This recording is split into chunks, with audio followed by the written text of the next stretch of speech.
మిత్రులందరికీ నమస్కారం. 2 రోజుల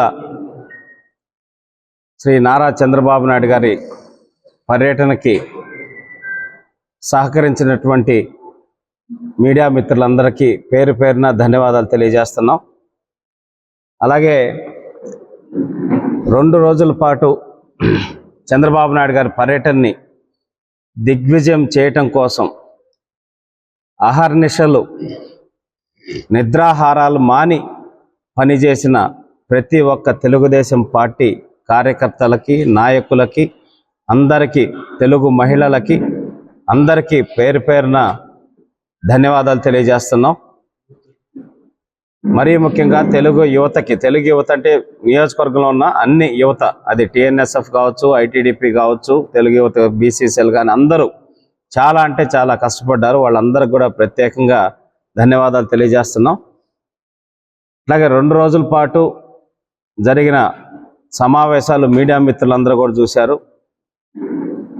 మహిళలతో జరిగిన సమావేశం ఎంత అద్భుతంగా ఆ రెస్పాన్స్ కానీ, చంద్రబాబు నాయుడు గారి మీటింగ్ టైం కన్నా 1.5 గంటల ఆలస్యంగా ప్రారంభమైన కదలకుండా కూర్చొని మా ఆడబిడ్డల భవిష్యత్తుని కాపాడింది చంద్రబాబు గారే, కాపాడబోయేది చంద్రబాబు గారే అని చెప్పనేసి నమ్మకంతో వాళ్ళు ఎంతో ఉత్సాహంగా పాల్గొన్నారు.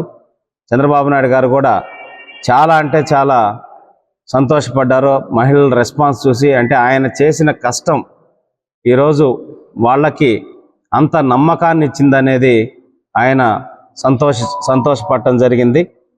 అలాగే తెలుగు యువతతో జరిగిన సమావేశం కూడా చాలా అద్భుతంగా జరిగింది.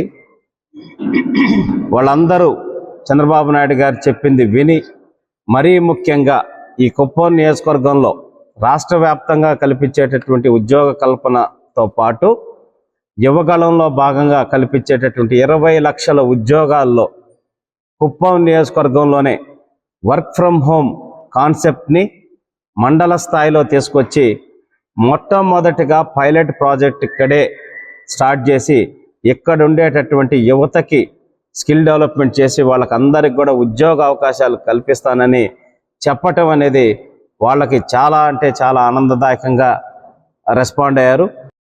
అండ్ రెడ్డప్ప గారు ఏదో ప్రెస్ మీట్ పెట్టారు చంద్రబాబు నాయుడు గారి పర్యటన తర్వాత పెట్టి, ఫస్ట్ ఆయన భరత్ గారు ఒక మాట మాట్లాడుతున్నారు, ఎమ్మెల్సీ భరత్ గారు, నేను మీకు అందుబాటులో ఉంటాను. ఎప్పుడు చంద్రబాబు నాయుడు గారు ఎప్పుడో ఒకసారి 3 నెలలకు ఒకసారో లేకపోతే ఎలక్షన్స్ అప్పుడు వస్తాడో అని చెప్పనేసి మాట్లాడుతూ ఉన్నాడు. అయ్యా భరత్ గారు, మిమ్మల్ని నేను ఒక ప్రశ్న అడుగుతున్నా, సూటి ప్రశ్న అడుగుతున్నా. మీ జగన్మోహన్ రెడ్డి గారు రోజు పులివెందుల్లో కూర్చొని అవైలబిలిటీ ఉండి పరిపాలన చేస్తున్నారా? సమాధానం చెప్పండి భరత్ గారు. మీ జగన్మోహన్ రెడ్డి గారు పులివెందుల్లో కూర్చొని ఏమైనా పరిపాలన చేస్తున్నాడా? పులివెందుల్లో ఆయన ఎమ్మెల్యే, ఆయన ఏమైనా లోకల్గా అందరికి అవైలబిలిటీ ఉన్నారా? మినిమం కామన్ సెన్స్ అనేది ఉండాలి. మనం రాజకీయాల్లో మాట్లాడేటప్పుడు రాష్ట్రానికి ఒక మాజీ ముఖ్యమంత్రి, ఒక పార్టీకి అధ్యక్షులుగా, జాతీయ అధ్యక్షులు ఉన్న వ్యక్తి ఎవరైనా సరే, ఈ పార్టీ అని కాదు, దేశవ్యాప్తంగా కూడా ఏ పార్టీ అయినా కూడా, నరేంద్ర మోడీ గారు ప్రధానమంత్రిగా ఉన్నారు. ఆయన సొంత లోక్సభ నియోజకవర్గానికి ఎన్నిసార్లు వెళ్తారు? వాళ్ళు దానికి సంబంధించి, ఆ నియోజకవర్గానికి సంబంధించిన పనులు జరగటానికి ఒక వ్యవస్థను ఏర్పాటు చేసుకొని దాని ప్రకారం ప్రజలకు సమస్యలు ఏమొచ్చినా వాటిని ఎలా తీసుకోవాలి, ఎలా ఫాలోఅప్ చేసుకోవాలి, దానికి సంబంధించిన మెకానిజం బిల్డ్ చేసుకొని పనిచేస్తారు ఎవరన్నా ఆ స్థాయి నాయకులు, ముఖ్యమంత్రి వారులు, ప్రధానమంత్రి కానీ ఇంకెవరన్నా కానీ. అట్లా ఈరోజు కుప్పం నియోజకవర్గ ఎమ్మెల్యేగా ఉన్న చంద్రబాబు నాయుడు గారు రాష్ట్ర వ్యాప్తంగా ఉండేటటువంటి పనులు చూడటానికి కానీ, దానికి వల్ల కానీ, ఇప్పుడు కుప్పం నియోజకవర్గానికి ఏం కావాలన్నా కూడా దానికి పనిచేయటానికి ఇక్కడ ఇంతమంది నాయకులను, ఒక వ్యవస్థని పకడ్బందీగా రూపొందించి దాని ద్వారా వాళ్ళ అవసరాలు తెలుసుకుంటూ ఈ 35 సంవత్సరాల్లో ఇవన్నీ డెవలప్మెంట్ ఆయన లేకుండానే, ఆయన రాకుండానే ఏ విధంగా జరిగిందో మన కళ్ళ ముందే చూసాం. కాబట్టి ఎంతసేపటికి నేనున్నాను, నేను వస్తున్నాను, నువ్వు వస్తే ఏం చేస్తావు స్వామి? అవతల ముఖ్యమంత్రి ఆయన చంద్రబాబు నాయుడు గారు రేపు ముఖ్యమంత్రి, ఈ కుప్పం ఎమ్మెల్యే ప్లస్ ముఖ్యమంత్రి. ఒక ముఖ్యమంత్రి చేస్తే అవుద్ది ఏదన్నా ఈ నియోజకవర్గాల్లో. నువ్వు మున్సిపాలిటీకి 60 కోట్లు 1.5 సంవత్సరం క్రితం ముఖ్యమంత్రి చెప్పిన 60 కోట్ల నిధులే పూర్తిగా తీసుకురాలేకపోయావు. నువ్వు మళ్ళీ ఇంక మాట్లాడుతున్నావు, అభివృద్ధి గురించి మాట్లాడుతుంటే పెద్ద కామెడీగా ఉంది. మీరందరూ జబర్దస్త్ షోలు టీవీలో కాకుండా ఇప్పుడు వైఎస్ఆర్సీపీ నాయకులంతా ఫీల్డ్ మీద పెడతా ఉన్నారు. మొన్న ఆయన డాక్టర్ సుధీర్ గారు నా మీద SC ST కేసు పెట్టేదానికోసం ఆయన ఒక పర్ఫార్మెన్స్ చేశారు. ఇప్పుడు మీరు వచ్చి నేను ఎప్పుడు అవైలబిలిటీ, నువ్వు అవైలబిలిటీ ఉంటే ఉపయోగం ఏంటి? మీ నాయకుడు చెప్పాడు నేను ఉన్నాను, నేను విన్నాను అని చెప్పనేసి. ఏమైంది? విన్నారు, అన్నీ విన్నారు. ఏమైంది? CPS రద్దు చేశారా? జాబ్ క్యాలెండర్ ఇచ్చారా? మద్యపాన నిషేధం చేశారా? అన్నీ విన్నారు కదా. మాట ఇస్తే మడం తప్పను. మడం కాదు, గిరా తిరుగుతున్నారు.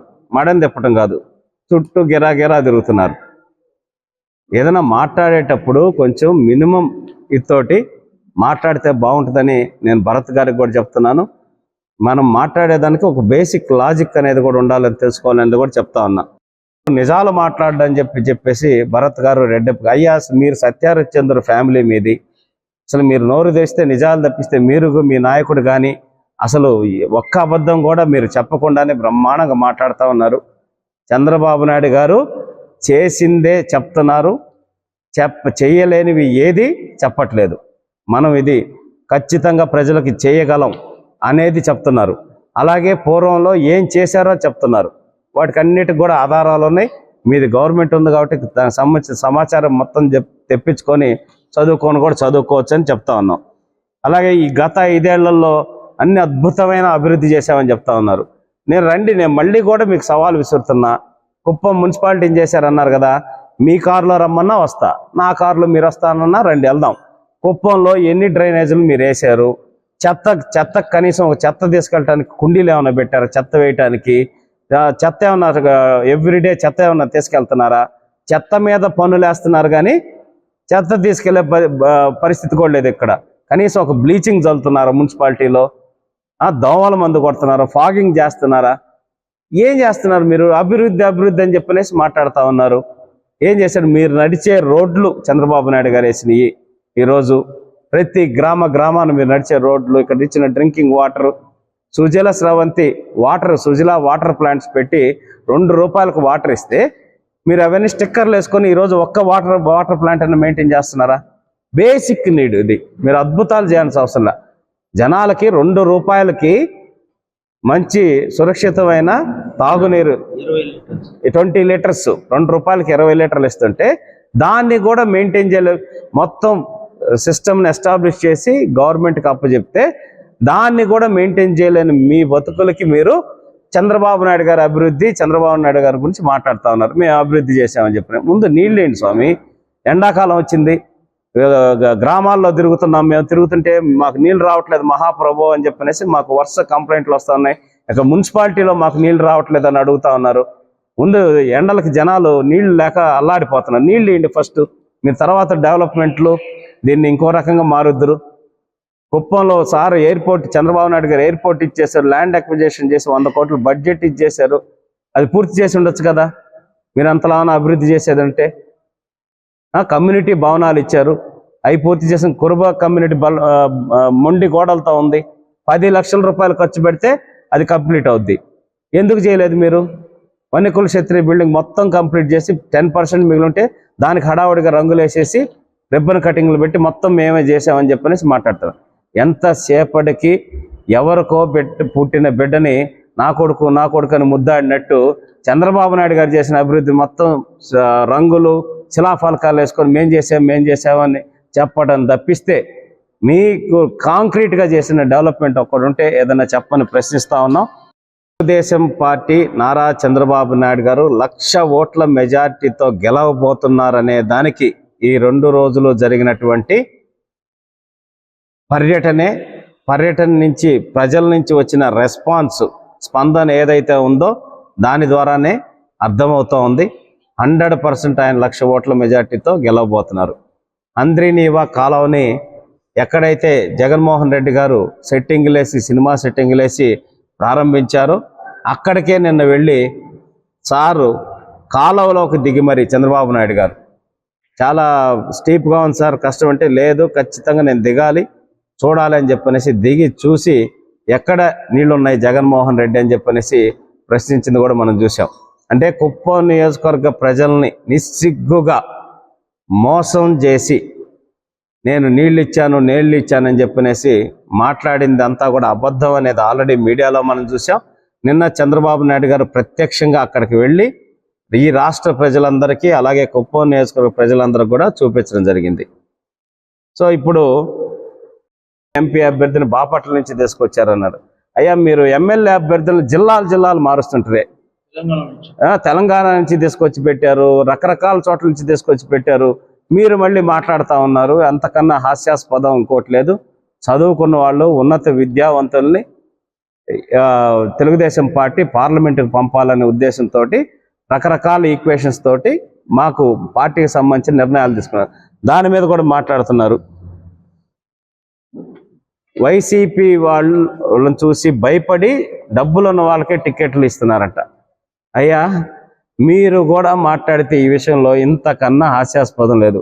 మీరు నెల్లూరు ఎంపీకి ఇచ్చారు విజయసాయిరెడ్డి గారు. ఎవరు ఆయన? కటిక పేద, పాపం ఒంటి మీద గుడ్డలు కూడా వేసుకోలేనటువంటి అంత పేద వ్యక్తికి మీరు టికెట్ ఇచ్చారు. చిత్తూరు ఎమ్మెల్యే గారికి ఎవరు? విజయానందరెడ్డి.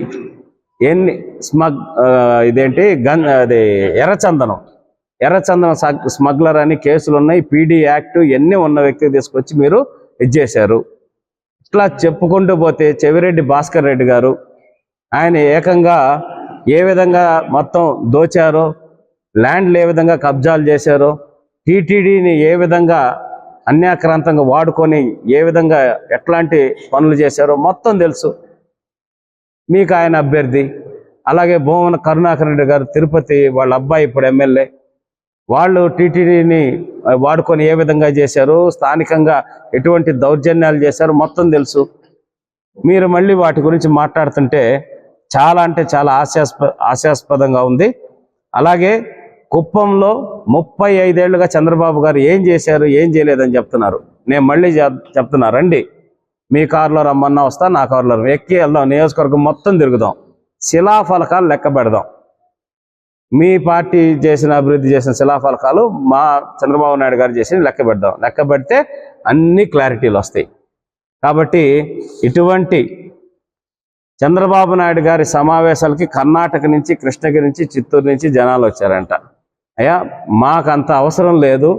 మా నియోజకవర్గంలోనే, కుప్పం నియోజకవర్గంలో చంద్రబాబు నాయుడు గారు వస్తున్నారంటేనే ఆ ఉత్సాహంతో పరిగెత్తుకొని వస్తేనే మాకు సమావేశాలకి వాటికి జనాలు పట్టలేదు. మీరు 3000 బస్సులు పెట్టి, కుప్పంలో సీఎం మీటింగ్ జరిగితే జగన్మోహన్ రెడ్డి గారిది 3000 బస్సులు పెట్టి జనాలు తోలితే 20,000, 25,000 కూడా జనం రాల. ఒక్కొక్క బస్సులో 5, 6, 7 ఎక్కి వచ్చారు. బస్సులు వెళ్తుంటే చూసాం. స్కూల్ బస్సులు, ఆర్టీసీ బస్సులు అన్నీ తీసుకొచ్చేసి చంద్రబాబు నాయుడు గారు ఎక్కడికి వెళ్ళినా అశేష జనవాహిని అనేది వస్తూ ఉన్నారు.